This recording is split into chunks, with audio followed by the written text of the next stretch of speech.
Ascharya Mahayogi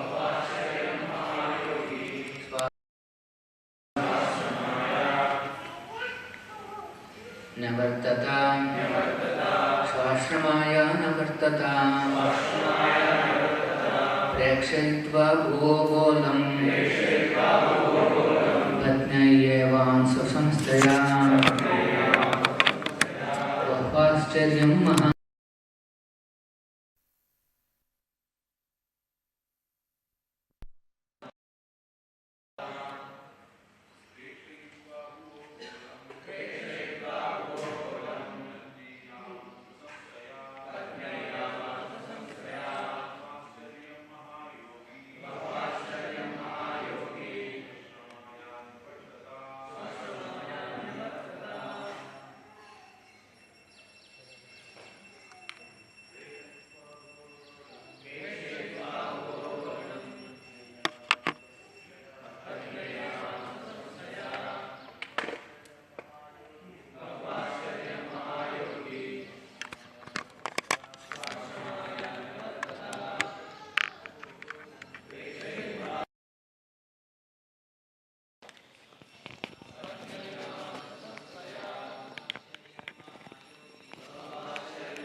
Prekshayitva, after showing Bhuvaha of the universe, Golam, the globe, Patnyai, to his wife, Yavan, as much, Swasamstaya, with its arrangements, Bahuascharya, full of many wonders, Mahayogi, the great yogi Kardama, Ashramaya, to his own hermitage, Nyavartate, Nyavartata, returned. Translation purport by His Divine Grace A.C. Bhaktivedanta Swamy Prabhupada. Translation: after showing his wife the globe of the universe and its different arrangements, full of many wonders, the great yogi Kardama Muni returned to his own hermitage. Please repeat. After showing his wife the globe of the universe and its different arrangements, full of many wonders, the great yogi Kardama Muni returned to his own hermitage. Purport by Sri Prabhupada. All the planets are here described as Gola, round. Every planet is round and each planet is a different shelter, just like islands in the great ocean.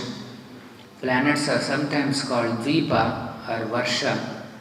This earth planet is called Bhu Bharatavarsha because it was ruled by King Bharata. Another significant word used in this verse is Bahuascharya, many wonderful things. This indicates that the different planets are distributed all over the universe in the 8 directions, and each and every one of them is wonderful in itself. Each planet has its particular climatic influences and particular types of inhabitants and is completely equipped with everything, including the beauty of the seasons. In the Brahma Samhita it is similarly stated, Vibhuti Vinnam. On each and every planet there are different opulences.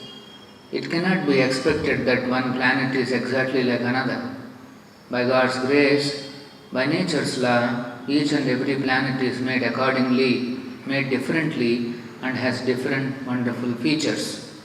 All such wonders are personally experienced by Kardama Muni while he travelled with his wife, yet he could return again to his humble hermitage. He showed his princess wife that although he was living in the hermitage, he had the power to go everywhere and do anything by mystic yoga. That is the perfection of yoga. One cannot become a perfect yogi simply by showing some sitting postures, nor by such sitting postures and so-called meditation can one become God as is being advertised. Foolish persons are misled into believing that simply by some caricature of meditation and sitting postures one can become God within 6 months. Here is the example of a perfect yogi. He could travel all over the universe. Similar, there is a description of the Rahasyam Muni who also travelled in space. Actually, the perfect yogi can do that. But even if one can travel all over the universe and show wonderful feats, like Kardama Muni, he cannot be compared to the Supreme Personality of Godhead, whose power and inconceivable energy can never be attained by any conditioned or liberated soul. By the actions of Kardama Muni, we can understand that in spite of his immense mystic power, he remained a devotee of the Lord. That is the real position of every living entity. Dasanstapatudanta padbodho madhyanatmirandasya dhyananjana shalakaya chakshurum militam ena tasmai shri gurave namaha nama om vishnu padaya krishna preshtaya bhutale Srimate Bhakti Vedanta Swamin Nitinamine Se Saraswate Deve Gauravani Pracharine Nirvishesha Shunyavadi Pashyata Deshatarine Jaya Shri Krishna Chaitanya Prabhu Nityananda Shri Advaita Gadadhara Shri Vasadi Gaura Bhakta Vrinda Hare Krishna, Krishna Krishna, Hare Hare, Hare Rama, Rama Rama, Hare Hare. So, while traveling with his wife in the aerial mansion that he himself created, Kardama Muni returns to his own hermitage. Swa ashramaya nyavartata. Now what did they see? Bhuo Golam. They have seen the entire universe. Along with his wife he has seen, which has got swasamstaya, its own arrangements, and Bahu Ascharyam, and full of many wonders. So that's why here Kardama is known as Mahayogi. He is a very great yogic personality. So here, if you see, Prabhupada is saying that all the planets are referred to as Golam, that means they are round. Every planet is round and every planet is a different kind of a shelter for living entities. So, Prabhupada is bringing various aspects of the universal variegatedness. Here it is mentioned Swasamstaya. Samstha means there is an arrangement.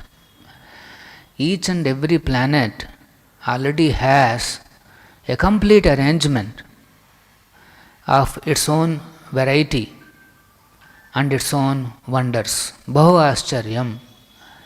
There are many wonderful things in each and every planet. Here it is mentioned in our planet, they say there are some 8 wonders of the world or some 10 wonders of the world, like that. Similarly, every planet has their own Bahu Ascharyam, many wonders are there.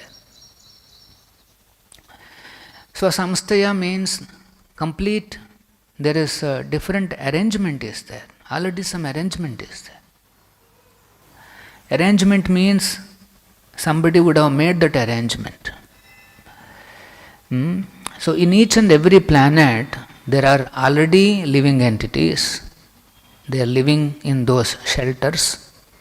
The planet is called shelter because in the vast space, they are like small islands. Those planets, that's why they are known as Dvipa. Like we see Dvipa means surrounded by water, but only a piece of land will be there. That is called Dvipa or Lanka. Recently we've seen Vijayawada flooding, there are many Lankas are there. So similarly, these planets are known as Dvipas or Varsha, and they are shelter for various arrangements and wonderful things, and where the living entities live according to their inclinations. So, important point is, all the planets are already inhabited by many living entities. It's not that those planets that we see are the stars that we observe, the various celestial bodies that we see, they are empty, vacant of life, vacant of variegatedness, and so the tiny human being in this planet, he thinks, now I have to go to moon planet and develop the planet, civilize those people, and then ensure that they also become an animal like me. This is the mood of the so-called civilized person. They think everything is empty there. Or if at all something is there, it should be the way that I see in my planet. In my planet there is an ocean, there are trees, there is a way in which we do cultivation, in which we grow the grains and vegetables. The arrangement must be same in the other planet too. This is the thinking of the people. But here it is mentioned that no, each and every planet has Bahu Ascharyam, many wonderful things are there. For example, some scientists who claim that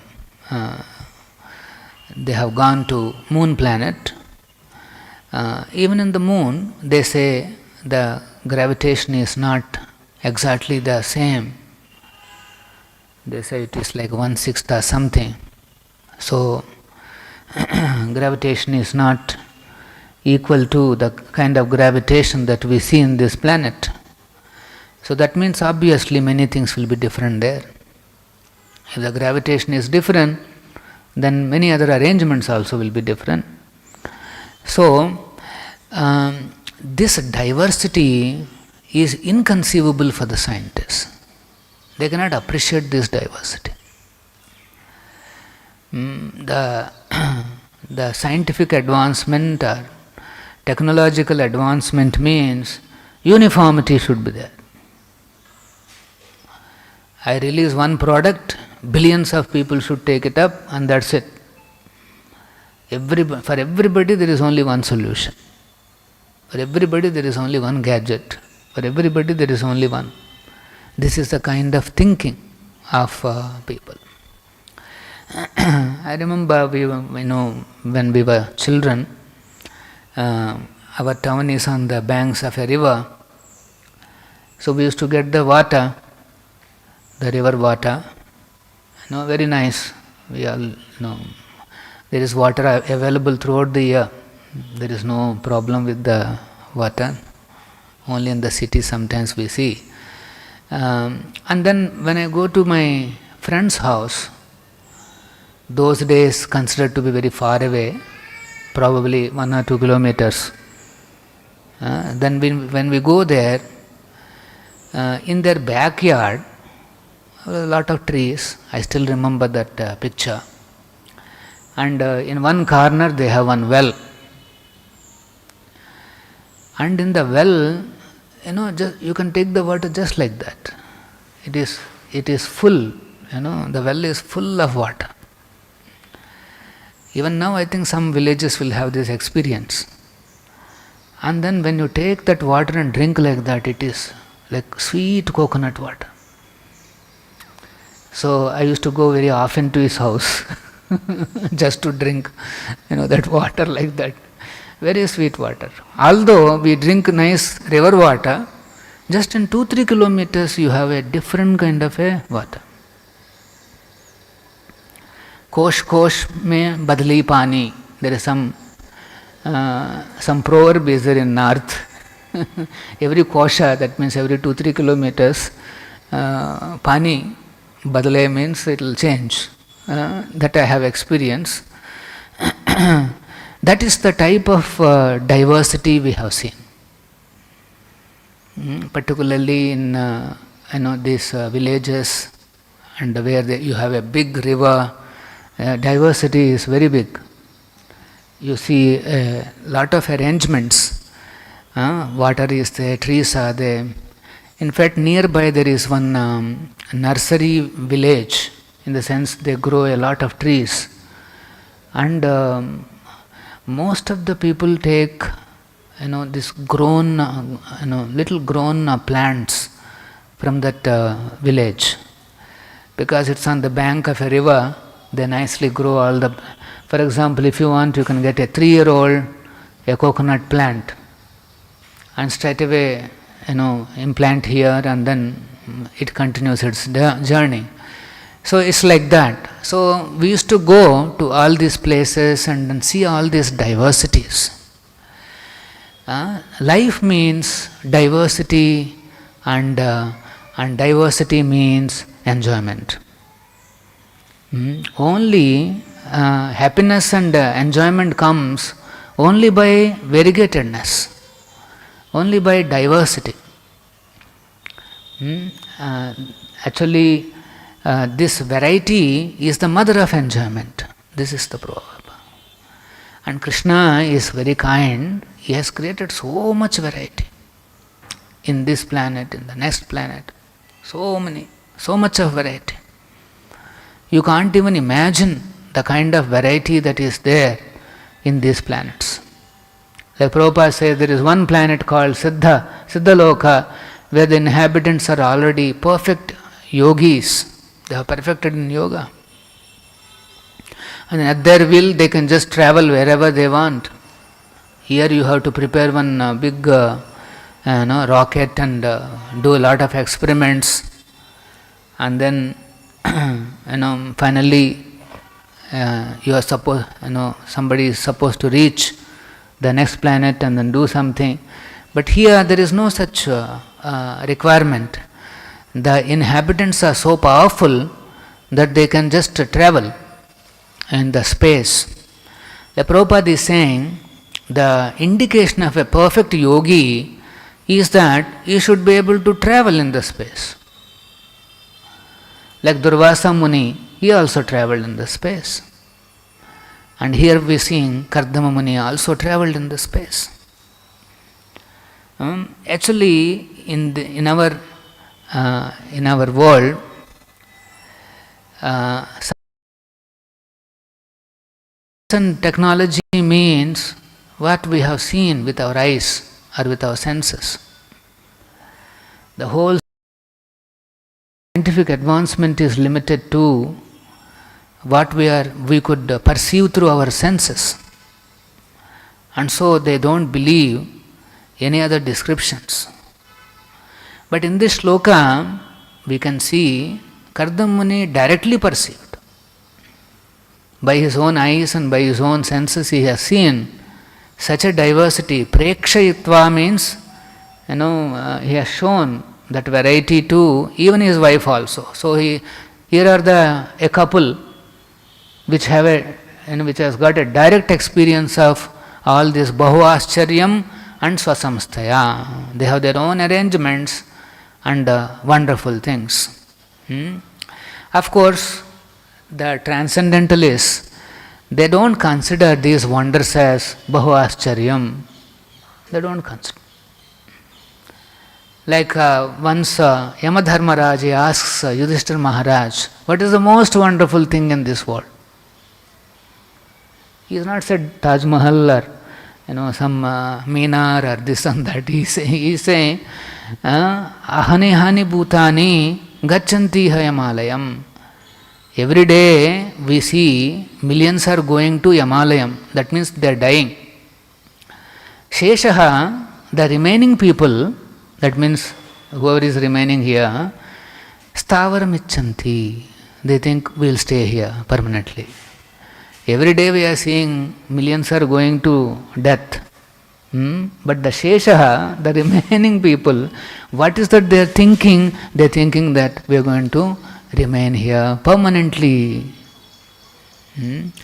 Why you can say they want to be permanent? You see the kind of arrangements that they make. They want all arrangements to be very gorgeous and permanent. I am going to build my building, my house. It should be there for hundreds and thousands of years. This is the thinking. Sheshaha stavaram icchanti. So Yamadharmaraj is saying, Yudhishthira is saying, kim ascharyam atah param. What wonder can be beyond this? This very thinking of the people that I can remain here and make some permanent arrangement, this is the most wonderful thing in this world. So this is the view of a transcendentalist, a great devotee, and the same qualities we are seeing in Kardama. They have travelled in aerial mansion and they have seen all these wonderful arrangements and wonders. Jai Radha Govinda. Actually, nowadays we can also travel in the air. There are airplanes are there, but when you are travelling in the airplane, you can't see any variety. You cannot see Bahuascharyam also. Any wonders also you cannot see. In fact, of course, if you see, you will only see some, it's all one, because from that a distance, you will not be able to see any varieties in the ground. It's all one. So that is our level of technology where, okay, you can travel in the air, but then you are seated and your seat you should have a seat belt. Continuously they will remind you, put your seat belt for your safety. Like that. But here, Kardama is traveling in his aerial mansion, which has got all the facilities. He can move around anywhere and everywhere, assisted by thousands of young maidens, and they are also able to see the varieties. Hey, look here, look here, look here, look here. Bhavascharya, all the wonders they could see. So you can see, yogic perfections are the perfect scientific implementations. If the science advances very nicely, in its perfect stage, probably it will come to this stage. Some people are already looking at some kind of a big airplanes like mansions. They are also planning, but they are limited by their advancement as of today. So, but here we can see the Kardama. He could see the varieties, and then after end of all this, Swa Ashramaya Nivartate. He has come back to his humble hermitage. He has come back to his ashram. Somebody who has experienced such variety and he has a power to see every wonder in this universe, and next to him is the wife. Actually, if the wife is next to somebody and is able to show big things, oh, that's a very big pride for the husband. It's very very big thing actually. And but you can see Kardama here, he is not affected by all this. He is just come back to so ashramaya nivartate.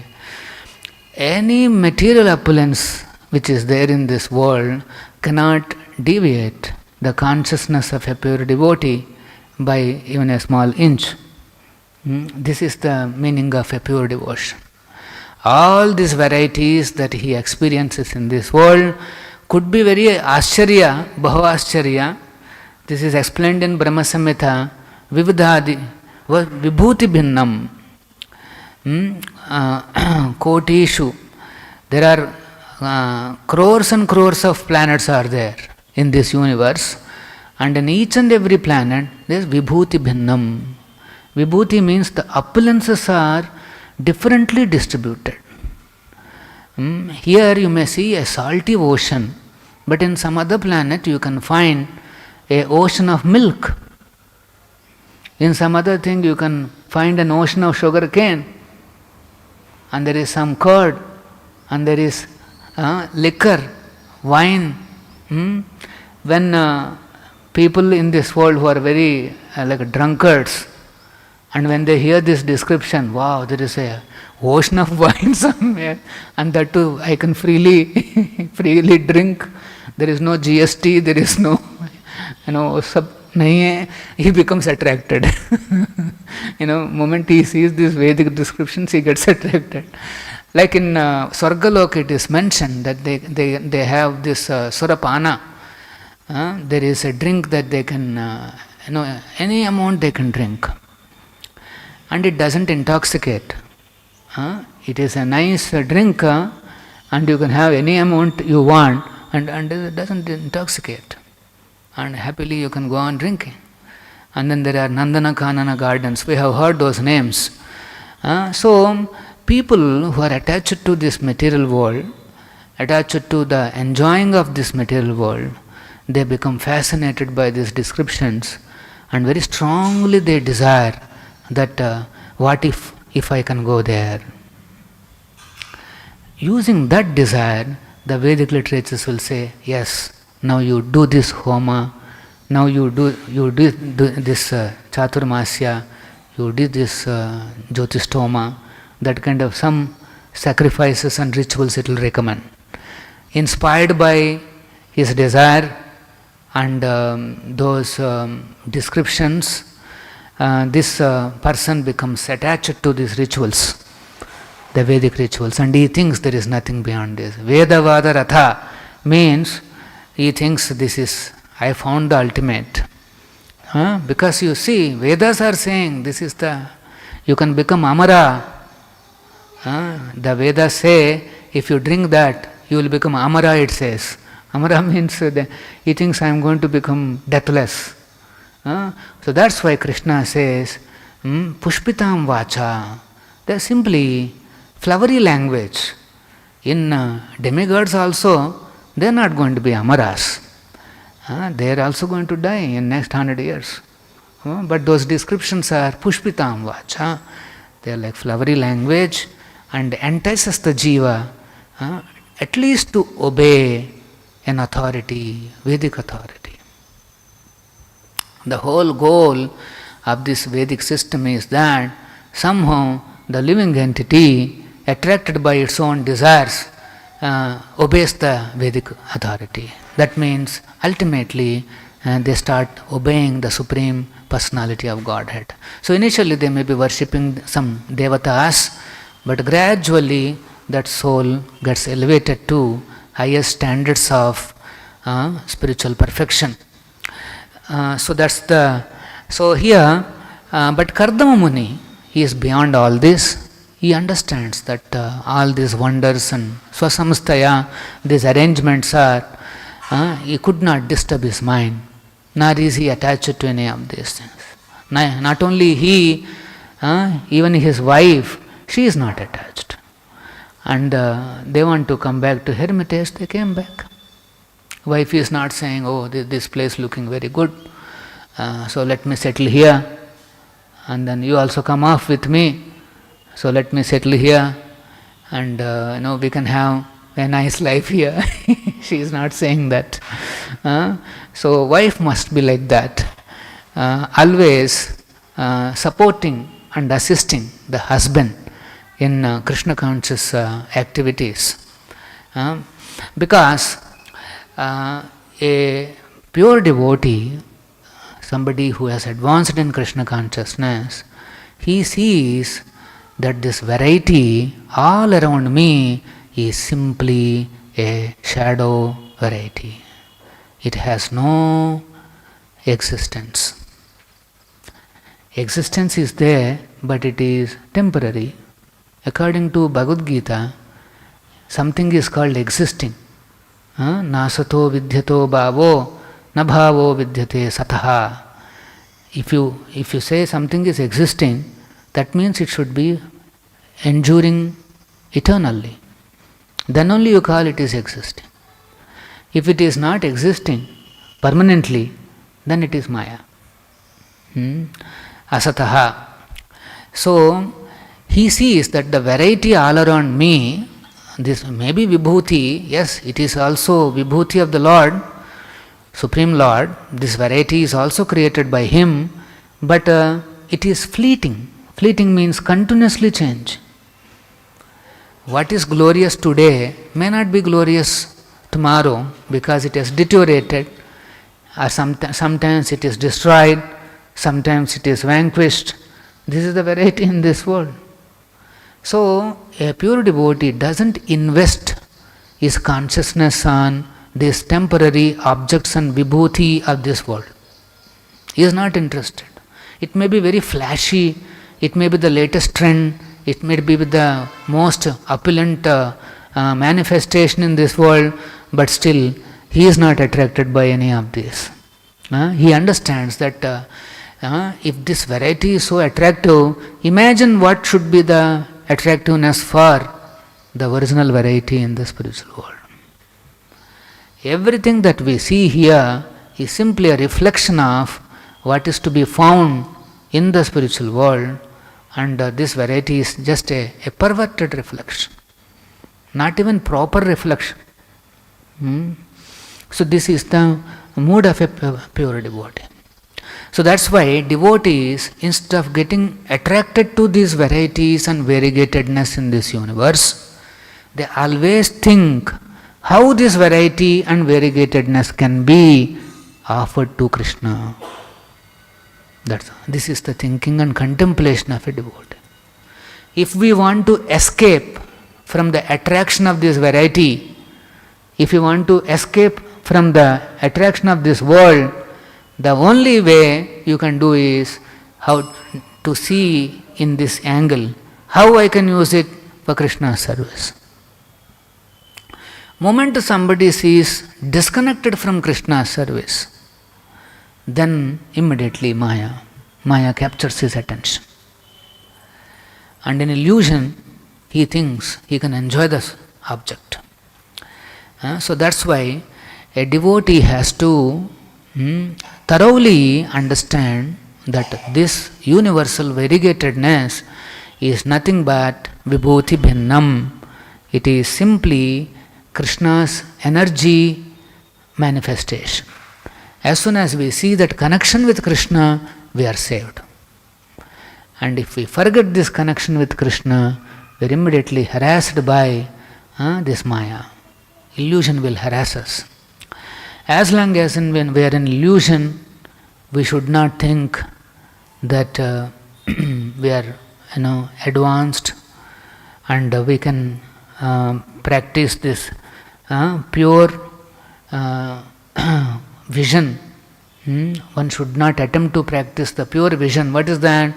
Everything in connection to Krishna. As long as we are attracted by these temporary objects, we should know that I have not yet reached to that vision of connecting everything to Krishna. One should not artificially think that now I can. So that's why even if we want to engage something in Krishna's service, it has to be done by proper authorization. Yukta Vairagya is the principle, but that has to be implemented only with the direction of the authorities. So then only we can safely navigate our spiritual life, and one day we'll be able to reach to that vision that yes, everything is connected to Shri Krishna. Like Narada Muni explains that this universe itself is Krishna. Ivetaraha, it appears to be separate and having its own arrangements and all that, but the entire universe is non-different from Krishna. It is Krishna. Now, where is this vision? So, if somebody can get this vision, that everything that we are seeing, this vibhuti bhinnam, bahu ascharyam, swasamstaya, all these things are non-different from Krishna, then that is the perfectional stage. So, Prabhupada is also here, very interestingly, he is saying, perfect yogi means he should be able to travel in the space, like Kardama Muni.